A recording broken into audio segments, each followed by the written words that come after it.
Reborn. Good morning. This is Cynthia A. Johnson with Stand Up Now. Thank you for tuning in to this show. I hope you find this half hour enjoyable and inspiring as we showcase regular people from the city of Detroit who are doing great things and really making a difference in our city, the city of Detroit. You need me. We're all a part. Family, good morning. This is Stand Up Now with Cynthia A. Johnson. And you're listening to us on Gospel 1440 WMKM Reborn. I have a guest who really should be in the studio already, Mrs. Green and little 15-year-old Green. Hurry up and get yourselves on in here. But in the meantime, what we will do is play a repeat of the difference between public school and charter school. And thank you for listening. So I wiped her tears away. Yet the question still remains. Who will wipe the tears from the faces of the children? Who will calm their fears and help them face another day?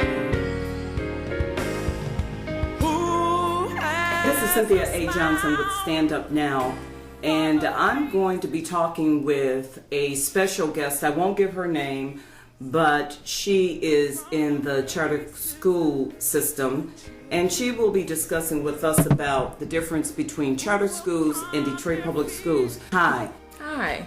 So we were discussing some charter schools, and many of the children in the public school system, especially in the city of Detroit, many are attending DPS schools, but so many are attending now these charter schools. And you were saying what? That I do have a daughter that attends charter schools, and several people would ask me, like, what do you think about this school? What do you think about charter schools in general? And before, I would say, going on 5 years, I've been working in a charter school. And what I've noticed is that these schools are given a budget to say, okay, if you allow us to start this charter school in this neighborhood, we can do it at this very low budget. So what you're saying is that it's about money. Yes, it's a business. It's more of a business. We can cut costs here. We don't have to, instead of having books, we can make copies. Instead of having computers, we can get these little pads, iPads, and instead of, giving kids a quality education, we can make so many cuts. But they're not going to tell that to the parents. No, that's not what they're marketing with the parents. That's not what they're telling the parents. No. And then we're going to also cut teachers' salary so that the morale is super low. Because if you pay someone a $25,000 salary a year, how long would you want to teach? And how long? $25,000 a year? How many children are in the classroom? Roughly between 25 and 30 students. Are you serious? Yes. And they expect these teachers to come in on this low budget and promise them, eventually, we'll pay you more. But they work year after year after year on this low, very low salary, and the morale decreases. And when morale decreases, students are not given that good quality education, because it's just like anybody at a job. If you're not getting paid what you're due, or what you give. You give this education and you do what you can. But if every teacher in the building, 35 teachers, are using one copy machine because there's no books, and then that copy machine breaks down, and for a whole week your child tells you they don't have homework, what kind of quality is that? Are the children, would you say that the children in the charter schools are getting a better education than those who are in DPS? I would say no. I would say, because you look at the test scores, the standardized tests that they take, they're not able to compete. Take my cousin, for instance, that was going to a charter school from all the way from first grade all the way till he was in the 9th grade. And by the time he got to 10th grade, he switched over and passed the test to go to Renaissance, and they accepted him. My cousin, which is very bright, did exceptionally well at the charter school where he just came from. Mm-hmm. When he went to Renaissance, he was not able to keep up. His grades fell so low. Like, he was an A student at the charter school. But once he went to Renaissance, he was not able to keep up. He was not able to compete with the other students. Couldn't do it. His grades fell below C average. And this was somebody that was on a debate team, that had straight A's. Every time he got his report card at a charter school, he did exceptionally well. And now here he is at Renaissance, and he's struggling. And I don't want that for my child. I don't want that. What do you think we need to do to change this? We need to be realistic. We need to understand that it takes more than saying, oh, we have a copy machine and we can make copies. You're depending on a machine to do work for you, to print out book work. Why do you Kids think need to take a book home and study. Why do you think, well, there are some DPS schools where they don't have books. So, but my question, if you were to compare the DPS schools with the charter schools, which school would you want to put your child in if you had a choice like that? I would want to put my child in a good quality DPS school. There you go. Because I'm not going to say, it would be wrong for me to say that every DPS school is on track and doing well, because that's not the case. Because you see several schools that have shut down because they have not made the test scores and they're in the toilet.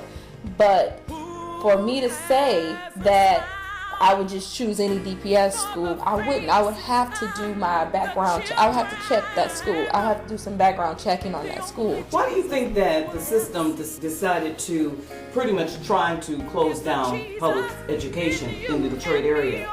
Is that the answer? Or what is the answer in your view? I mean, I think that to give up on a school that's been in the community so long is just not right. I don't think it's right, because you have kids that stay in the inner city that have to travel here and there to get to a school.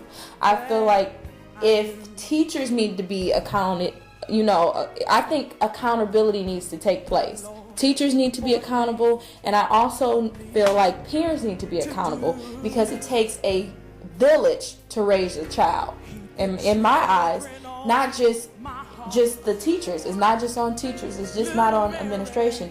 It's on the parents as well. So we need to come together and say, okay, this is not working, but to take a whole school from a neighborhood is definitely not. Well, that's exactly what has been going on in the city of Detroit. It has. They have closed down schools that have been Numerous in the area for years. For years. And I've always been of the belief that if you close down the school, you destroy a community. Period. I just don't understand why the schools in Detroit and any other public schools have been targeted to be closed down only to replace it with a charter school. But it seems like you're making it real clear to me that it's all about the dollars. It's a business. It's a business. It's not even about the children. It's not. It's a business. It's a business where a lot of times you don't even have to tell people where you're spending money. You can choose to pay an art teacher more than you would pay an English teacher. It's really sad, because a lot of schools do choose to document how they're using funds, but some schools don't do that, and a lot of charter schools don't do that. They don't tell you what money is being used for. They're not going to tell you. They just say, okay, this is our budget. It's a very low budget, and they run with it and say, oh wow, we can do this. But that's compromising my child, your child, her child, his child's education. It's compromising. I mean, and education is just so crucial that we need it. We need to pay good quality teachers what they deserve to be paid so that they can offer our children a good quality. Solid education. Yes. Be realistic. That's all I ask. Just be realistic. And so you say bye-bye to this Detroit public school instead of trying to build it up and trying to find out what is the solution. How can we find a solution to this problem? Instead of taking it out of the community, you take away that. I mean, it is really devastating to see that to happen to a whole community. You know, and you see schools that were up and running for 20 and 40 years and now it's gone due to a charter school coming in saying, oh, we can do this and we can do that for a little of nothing, and that's not realistic. It's just not, because they're still not able to compete. They're still not able to compete with the state. They're not able. Their scores still don't match up. So we're still at point A. We're still there. Thank you so very much. No problem. I really appreciate this, and I'm sure that the listeners appreciate this as well. Thank you. Thank you. Who will help me wipe their tears away? Who's gonna help us wipe the tears away from the eyes or the faces of our children? That background song was praise. She calls it praise and worship. The praise and worshiper, her name is Pastor Clara Brown Drawn. And I've repeated this show, that particular show, several times because I truly do believe that we need to know, we need to share what we know with regard to public versus charter schools. Now, I'm not even trying to imply that there are not some good intentioned charter schools. I'm sure that there are. But the point of it is that all children, regardless of where they come from, deserve a quality education. And why replace a school that's been in existence for years with a charter school or with an EAA school? If the premise is that you want children to receive a quality education, why not focus that with the public schools? And if someone and if the concern is, well, we don't want our children with all kinds of public school children, well, really? So are we saying that you are better or I'm better? Why not help all of us? And I do understand that when you talk about public, you're talking about just that, public. But if you are a parent who is willing to take your child to Bloomfield Public Schools or Dearborn Public School because the children are better behaved, if that's your premise, why not help our children become better behaved? One of my beliefs is that, and some will disagree, and of course you're welcome to your own opinion. Here he goes. Here's my engineer. He's about to put those headsets on his head. Good morning, Trey Son. Trey Shine. It's Trey Shine. No, my name is Manson. Everybody out there should know that by now. But I hear exactly what you're saying. I just had to jump in because what you're saying makes sense. I listened to the interview about the difference between the EAA schools and charter schools, and it's informational because there were certain things I didn't know, like a small budget, know this, know that, because they think it's more peaceful what have you. But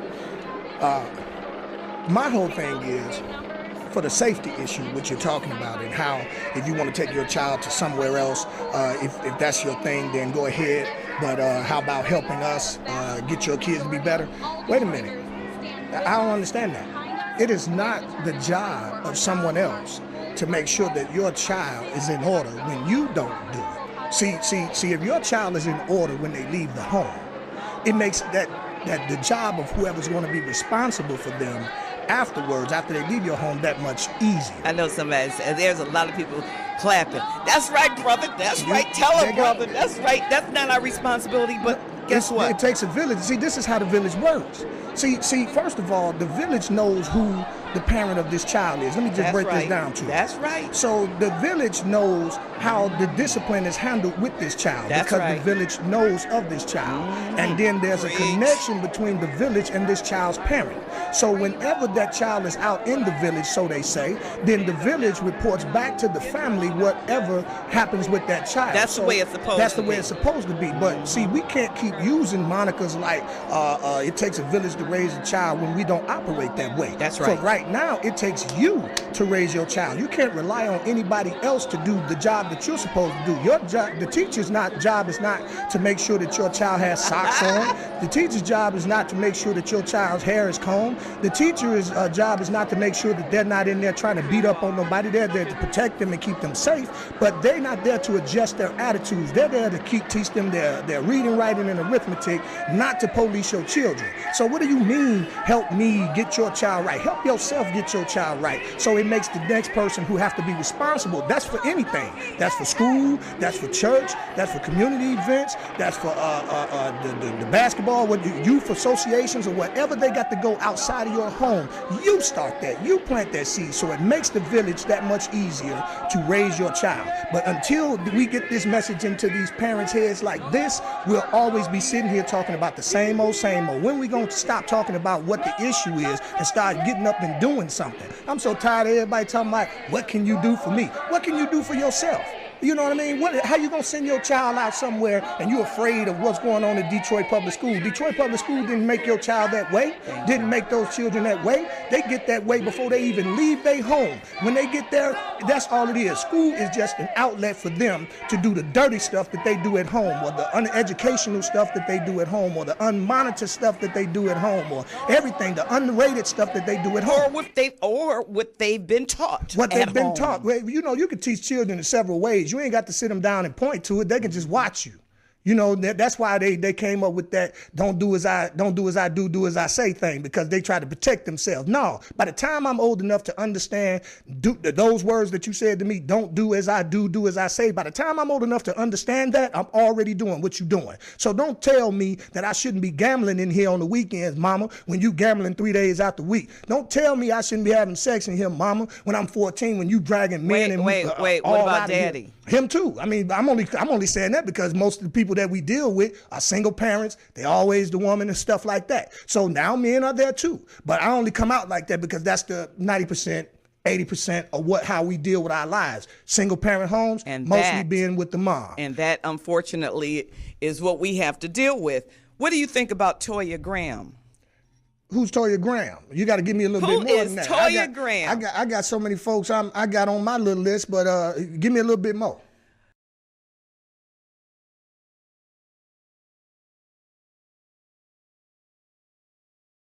Four kids were arrested, but not Toya Graham's 16-year-old Michael. She gave him a piece of her mind and a good portion of her hand.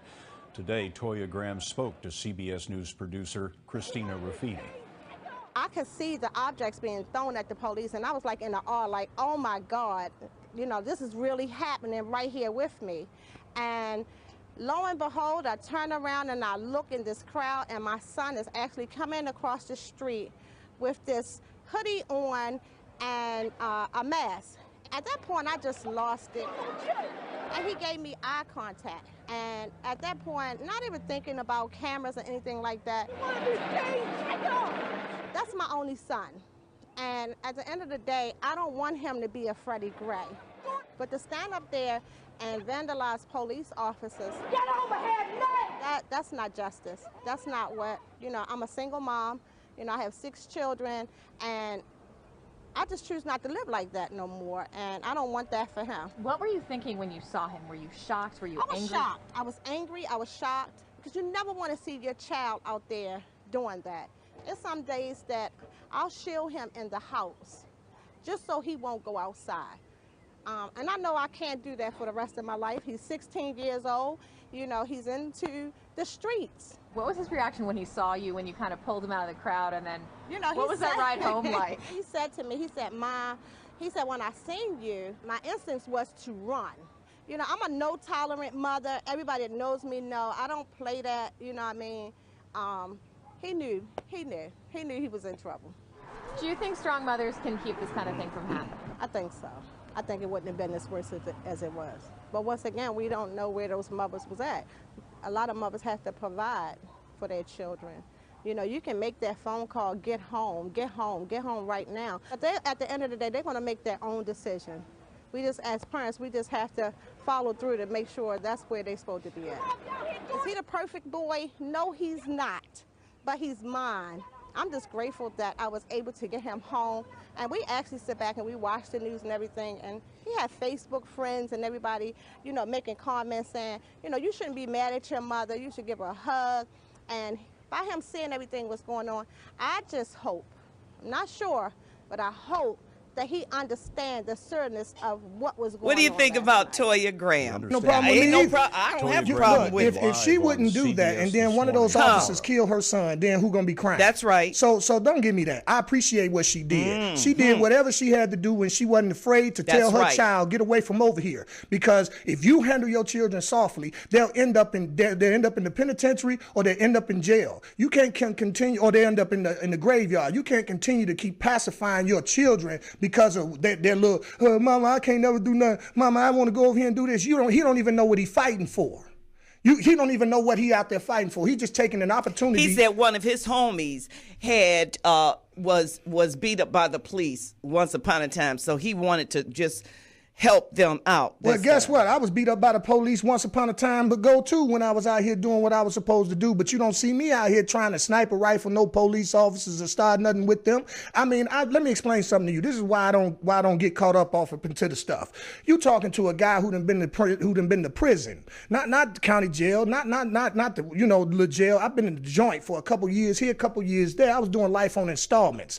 You talking about somebody who have dealt with the police in and out, dealt with the system in and out, dealt with the parole system here in and out. And I can say right now that I have no paperwork on me. I have no warrants on me. I go anywhere I want to go. The only thing been around my wrist silver is a watch. I don't have no trouble. My driver's license is straight. I can drive anywhere in the city I want to. I've been pulled over 15 times and have never been asked to get out of my car in these last 15 years. So there is a way of doing these things where you don't even have to be bothered with the police officer. Have your stuff together. I know they could be in error, yes, but have your stuff together. Two wrongs never made a right in nobody's book. You have your stuff together. So make sure that they ain't got no reason. If your car smell like weed, of course they gonna pull you out. If you ain't got no driver's license or anything like that, of course they gonna pull you out. If they say sit on the curb, quit talking so much. Just sit on the curb. They'll be going about their business if they just so happen to do you like that. But you can't be out here like that young man who got beat up by his mom to get him away from that. I praise that woman. That's right. I praise that woman right now. And if she could hear me, if she was listening to me, thank you, lady, for getting your son. Thank you, Toya That's Graham, right, for getting mother your of son. Mother of the year. Look, guess what seed has been planted in him now? Because actually she got him from that. I'm quite sure she loved on him after that and said, son, I don't want to lose you. Son, this is the very thing that will get you killed. This is the very thing that will mess your future up. You don't know nothing. And that's the problem. We keep letting these kids come out here like they know something, and we know we didn't put nothing in their head.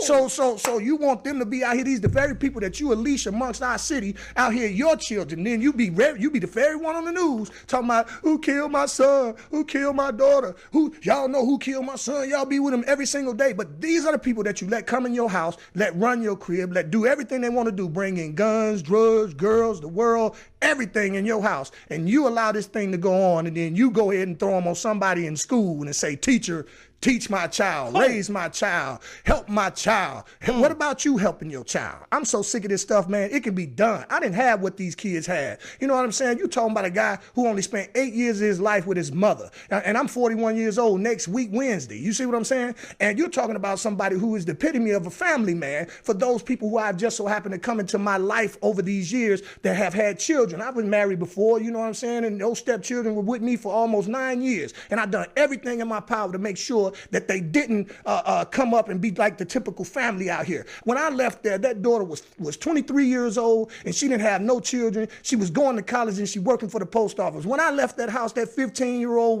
was in high school playing for the football team and wrestling. When I left that household, that 10-year-old and that 11-year-old was doing very well in their school, and when nobody getting kicked out. And you mean to tell me if I can go in somebody else's family and turn the people around in somebody else's family, you mean to tell me that you ain't got the power to do it in your own? Come on. I'm sorry. I'm sorry. You didn't got me started. Don't be. 313-871. I can't believe it.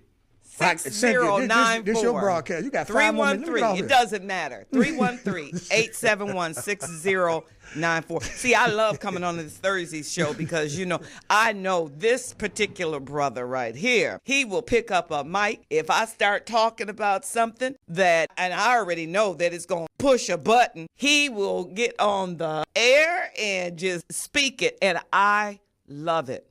Because we need more people like you, my dear Manson. I appreciate you. Thank you very much. But I still go back to Detroit Public Schools. And the point of that segment was, why replace a Detroit public school or a public school with a charter school? That was really the point. You saw what the lady said. It was about, look, some of those teachers who, and now correct me if I'm wrong, some of those teachers who went over to the charter schools and the EAA schools, they were laid off teachers from DPS, right? I don't know. Well, they had to get them from somewhere. I don't think they just popped up. They All had to of be them at least are not certified. Right. No. Most of the teachers are, some of them are, but some of them aren't. So you're looking at somebody who opens up a pool of employment and says, okay, all you need is a certificate over here for this, or if you can teach this, if you got an associate's degree over here. But did you hear her when she was talking about many of them are making less than what teachers are supposed to be making? Because it's an employment pool. They need a job. That's why when you say the morale is low, when she said the morale is low, is because when they joined on, they was like, look, we working, we doing what we want to do, but it beats not having anything. So I'll take 25 grand a year when I could be making 40, you know what I mean, or what have you, because I don't want to be not making any money, and I pray that it gets better. But you know what they do once they get you, they do what they want to do with you. That's why they don't have supplies. That's why they got to use copy machines. That's why they don't have a budget. Why are you even opening up something? It's like, why are you opening up something and you can't afford to open it? You see what I'm saying? Lead them people, take all those folks that's certified that's in there, bring all them kids back to DPS schools and open up some of these schools that you done closed down. But you know what that was all about? It was about closing down or stopping the union. Union teachers. Right to work. See now. Right to work. That's right. Here's the effect of the right to work situation right here, because you got the right to work for nothing. That's what it is. Excuse me. That's the whole thing. You get the right to work for nothing. Because anytime you put your future in someone else's hands, I used to work for a non-union company, and I'm gonna tell you this right now. And I worked in the steel factory where I was making drywall studs and JW corners, everything that goes on the inside of these buildings that's metal, I made, and I was running a machine. Do you realize I was making $7.50 an hour, and I worked there for 6 months. When I first got my raise, they gave me a dime. Do you understand what I'm saying? A dime, because it was non-union, it was the right to work, and they can pay you what they want to pay you. If they tell you don't qualify for a raise, you can work there forever and never get a raise. All you got to do is be late 3 times out of each pay period or any interview time for you to get a raise, and they can come up and say you don't deserve one. But with a union, so in the state of Michigan, you can thank Governor Snyder for this. For that. So any employer knows this. They know that they don't have to. That's why McDonald's and stuff like that and Wendy's, I got the same raise. I got a dime raise from a steel plant, Dell Industries in Dearborn. That's why they closed down now. And then I got a dime from Wendy's. Do you understand what I'm saying? I got a dime from Wendy's, and I got a dime from a steel plant. That's right to work. That's no union.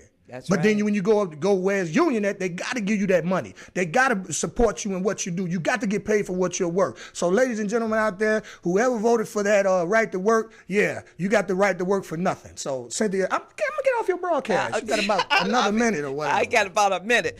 Okay, I wonder how many of you, and thank you, Manson McCain, he is my Thursday engineer. Let's give him an applause. Yay, love him. So how many of you went to the mayor's meeting last night? I don't know how many of y'all went, but I went last night, and I wish I could share with you some of the things that this man was talking about. One of the things is that this de-insurance that he's referring to, and he gives praise to Senator Smith. Well, I'm going to leave my opinion about that, put it on hold for right now, and do some research, as you should as well. Well, I can say this about that de-insurance. If you get into an accident and you happen to have life injuries, that the insurance company will not take care of you for the rest of your life, period. All right, we are coming down to the end of this show. I thank you so much for listening to Stand Up Now. You could have been listening to another station, but I appreciate you. We appreciate you taking the time to turn on this station, 1440 AM WMKM. You have been listening to us on that station, and this is Stand Up Now with Cynthia A. Johnson and Nancy McCain as my guest. I appreciate you again. I'll see you tomorrow night at 1 a.m. from 1 to 2. God bless you all. I love you.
smaller class size. Snyder, we won't compromise. We need books, supplies, smaller class size. Snyder, we won't compromise. We need books, supplies, smaller class size. Snyder, we won't compromise. We need books, supplies, smaller class size. Snyder, we won't compromise. We need books, supplies, smaller class size. Snyder, we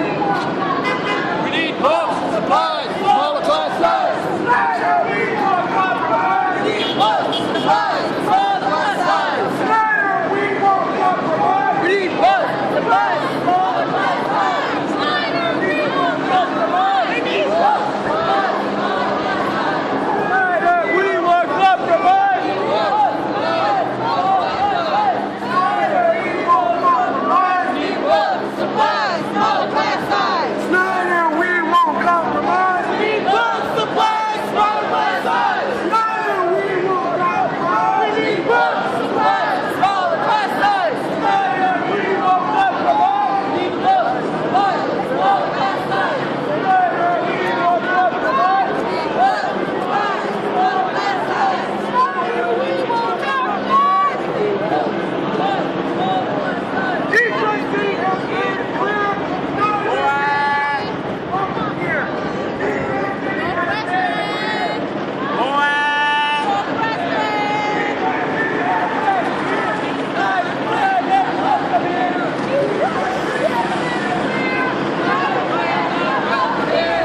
Detroit City has made it clear.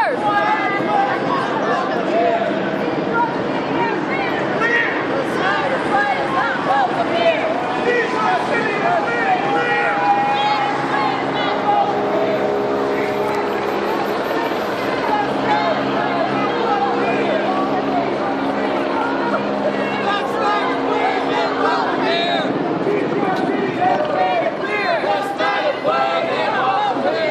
Detroit City has made it clear. The Snyder plan is not welcome here. Detroit City has made it clear. The Snyder plan is not welcome here. Detroit City has made it clear. The Snyder plan is not welcome here. Detroit City has made it clear. The Snyder plan is not welcome here. Detroit City has made it clear. The Snyder plan is not welcome here. Detroit City has made it clear. The Snyder plan is not welcome here. Detroit City has made it clear. The Snyder plan is not welcome here. Detroit City has made it clear. The Snyder plan is not welcome here.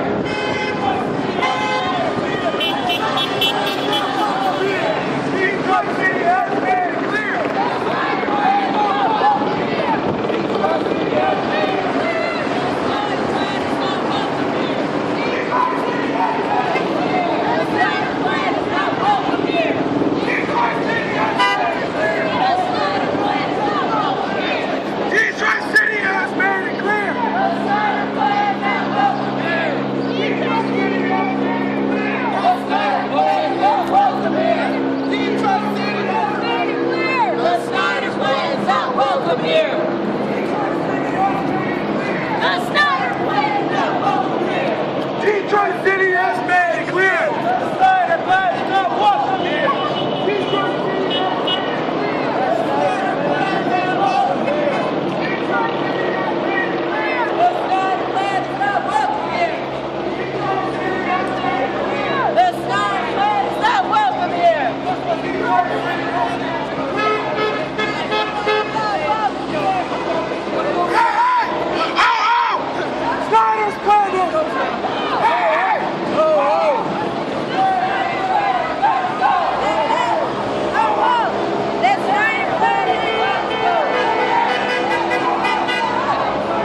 Detroiters stand with us and behind us, and we are determined to fight for our jobs, our schools, our youth, our city, and our dignity. I'm Nicole Conway with EPA. Sending that to you.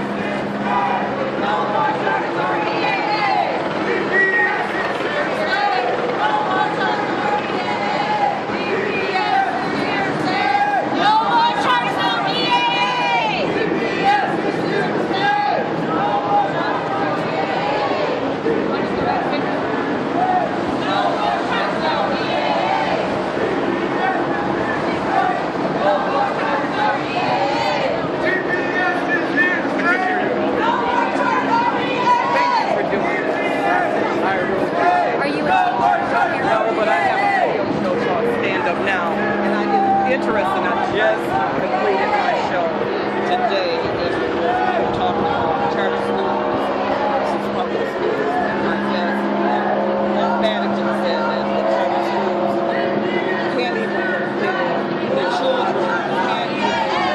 And when you destroy the school, you destroy a community. I so thank you for being here to do this.